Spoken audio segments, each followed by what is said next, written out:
আমার বাবা আমাকে কখনো এত করে ডাকেনি, কিন্তু আজ প্রথম ভোর 6টার দিকে বাবা আমাকে ডেকে বললেন, বাবা তোর কাছে কিছু টাকা হবে? বাবার কথা শুনে আমি যেন পাথর হয়ে গেলাম। যে বাবা আমার পার্সোনাল খরচ দেয়, সেই বাবা আবার আমার কাছেই উল্টো টাকা চাইলো। খুব কান্না পাচ্ছিল। কান্না চেপে রেখে প্রাইভেসি চাইছিলাম একটু। কান্না চেপে রেখে বললাম, বাবা তুমি এখানে বসো, আমি 5 মিনিটের মধ্যে আসতেছি। আসলে দেশে লকডাউন হওয়ার পর থেকে বাবার সংসার সামলাতে খুবই হিমশিম খাচ্ছে। পুরো দেশে অফিস আদালত বন্ধ, কোনো কোম্পানির বেতন দিচ্ছিল না, আর কোনো কোম্পানি দেননি। বাবা চাকরিও করেন একটা প্রাইভেট কোম্পানিতে, বেতন 20,000 টাকার মতো, যা সংসার দিয়ে বাবা সহ ভাই বোন 5 জন সংসার মোটামুটি মধ্যবিত্ত পরিবারের মতোই চলে।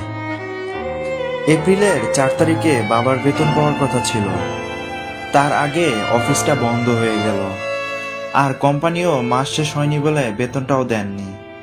দেশের পরিস্থিতি খারাপের দিকে যাচ্ছে বলে আতঙ্কিত অবস্থায় বাবা ঘর থেকে যাতে বের হতে না হয়, সে অল্প টাকা ঘরে ছিল তা দিয়ে কিছু অল্প চাল ডাল কিনে এনেছিলেন।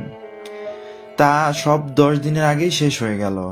মা কাল থেকে বারবার বাবাকে বলতেছিলেন, লজ্জা ফেলে কি হবে বলো, ছেলে মেয়ে তিনটাকে কি না খেয়ে মারবো? যে অল্প তরকারি ফ্রিজে আছে তা তো কাল না হয় পরশু শেষ হয়ে যাবে, তারপর কি হবে? তোমার বন্ধুদের কারো কাছ থেকে কিছু ধার দেনা পাও কিনা একটু দেখো না। বাবা কিছুক্ষণ চুপ থেকে বললেন, কে দিবে বলো, ওরাও তো আমার মতোই, তবে কয়েকজনের আমার চেয়ে একটু বেশি, 22-24 হাজার টাকা বেতন পায়। মা তাও চেষ্টা করতে বলেছিলেন। বাবা তার যে বন্ধুর কাছে ফোন দিতে চাইলো সে আগে ফোন দিয়ে বসলো। বাবা একটা দুঃখ ব্যঙ্গাক্ত হাসি দিয়ে বললেন, কার কাছে ফোন করেছিস ভাই? আমিও তো শূন্য হাতে কোনো রকম অল্প স্বল্প খেয়ে বেঁচে আছি। ওপাশ থেকে ফোনটা কেটে দিলেন। ভদ্রলোকেও মনে হয় বাবার মতোই অবস্থা। টাকা ধার পাবে না জেনেও মনকে বোঝানোর জন্য কল দিয়েছিলেন তিনি হয়তো। মা বাবাকে ত্রাণ সামগ্রী বিতরণ যারা করেছিলেন তাদের সাথে কথা বলতে বললেন। বাবাও গিয়েছিলেন তাদের কাছে, হয়তো বলতে পারেননি লজ্জায়। বাসা চলে আসলেন খালি হাতে। বাবা ওদের কাছে চাইবে কি করে? ঘরের জানালা দিয়ে দেখছিলাম যারা ত্রাণ সামগ্রী বিতরণ করছেন, কেউ রিক্সা চালায়, কেউ দিনমজুর, আবার তাদের ত্রাণ দিয়ে ছবিও তুলছেন। বাবার মতো কোনো শিক্ষিত মহাজন ওখানে লাইনে দাঁড়াননি, দাঁড়িয়েছে খেটে খাওয়া মানুষগুলো। বাবাকে কোনোদিন তো হাত পাততে দেখিনি কারো কাছে।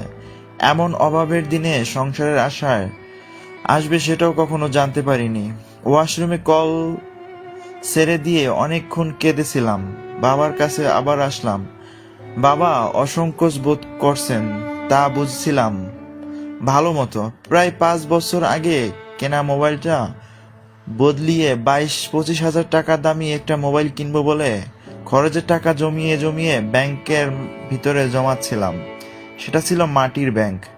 4-5 মাস ধরে জমাচ্ছিলাম টাকাগুলা, আর ছোট্ট করে ব্যাংকের উপরে লিখে দিয়েছিলাম, এটা আমার নতুন মোবাইল কেনার জন্য টাকা জমানো। বাবা হঠাৎ করে ওই লেখাটার উপর চোখ পড়ল। অন্যদিকে অন্যরকম আমার কোনো প্রয়োজন কথা জানলে অল্প দিয়ে হলেও জিনিসটাকে পাইয়ে দেওয়ার চেষ্টা করতেন বাবা। কিন্তু বাবা আজ আমাকে দেওয়ার বদলে উল্টো চাইলেন। কিছু বলেননি আমাকে, শুধু বলল, ব্যাংক ভেঙে দেখ, 5,000 মতো হলেও আবার মাস কাটিয়ে দিতে পারবো, কারো কাছে যেতে হবে না। কিন্তু টাকা পেলাম আরো 2,000 কম, তাও বাবা 3,000 টাকা পেয়ে স্বস্তির নিঃশ্বাস ফেলে বললেন, আপাতত 10-15 দিন কোনো রকমে চলতে পারবো আমরা। বড় বিপদ থেকে বাঁচিয়েছিস বাবা। বাবা চলে গেলেন বাইরে। আমি জানালার গ্রিল ধরে তাকিয়ে চোখ ভাসিয়ে তুললাম। দেশের এই ক্লান্তিমগ্নে সবচেয়ে বেশি বিপদে মধ্যবিত্ত পরিবারগুলো। না পারছে গিয়ে ত্রাণ সামগ্রী লাইনে দাঁড়াতে, না পারছে উপোস থাকতে, তাই পরিবারের যা আছে জমানো আছে সেগুলাই নিয়ে শান্তিতে মুহূর্তটা কাটিয়ে চেষ্টা করে তুলছি আমরা। যদি শেষ হয়ে যায় সেই সম্বলটুকু, দেশের পরিস্থিতি খারাপের দিকে যায়, তাহলে কি হবে তাদের? খেটে খাওয়া মানুষগুলো সাথে গাম মিশিয়ে লাইনে দাঁড়াবে, নাকি শরমের কারণে উপোস থেকে মরবে? কি জানি। বড্ড ভয় হয় মধ্যবিত্ত পরিবারগুলোর জন্য। এই মুহূর্তে তারাই সব থেকে বেশি অসহায়। গরিবদের জন্য যেমন আছে, তাদের জন্য কেউ তো আছো, তাই না? কেউ তো আছো। হ্যাঁ, এটাই মধ্যবিত্ত। আমরা সেই মধ্যবিত্তর ঘরের সন্তান।